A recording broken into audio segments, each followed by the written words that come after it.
Mula pa Aklan sa Baguio City, gugunitain ng pamilya ni Jean ang Semana Santa. Hindi nila pinalampas ang makapag-picture sa Lion's Head. Yes po, first time po namin. Kamusta po naman? Ang ganda po. Very exciting yung family namin kasi first time namin na nagkaroon ng, after a while, nagkaroon ng family vacation. Gaya nila, marami ang tumigil sa naturang pasyalan para makapagpa-picture tuwing umaakyat ng Baguio City, kaya't madalas nagkaka-traffic sa lokasyon nito sa Cannon Road. Tila hindi mo masasabing total Baguio experience na kapag wala kang letrato dito sa Giant Lion's Head na ito. Pero nito lamang March 31, iniutos ni DILG Secretary Junvic Rimulya na hindi muna pwedeng huminto ang mga sasakyan dito at kumuha ng letrato para daw maigsan ang posibleng dulot nito nga trapiko. Kaya ang ina na nadismaya sa utos na ito. Siyempre kung hindi ka papayag.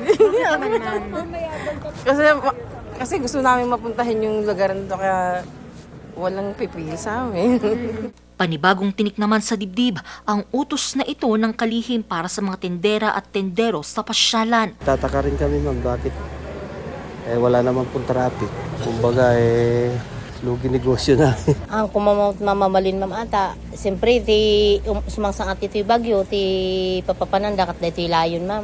Pero sa kabila ng direktiba, ngayong araw, April 1, tuloy pa rin ang pagtigil ng mga nagpapapicture sa Lion's Head. Si Mayor Benji Magalong, sinisigurado niya na ang Cannon Road ay magiging obstruction-free.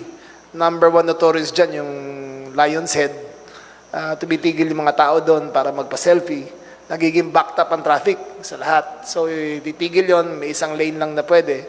Ayon sa mga naka-duty na pulis, sisimulan nila ngayong araw na kordonan ang mga parking spaces sa lugar at mas paiigtingin ang pagmamando sa traffic. Wala pa namang pahayag tungkol dito si Mayor Benjamin Magalong.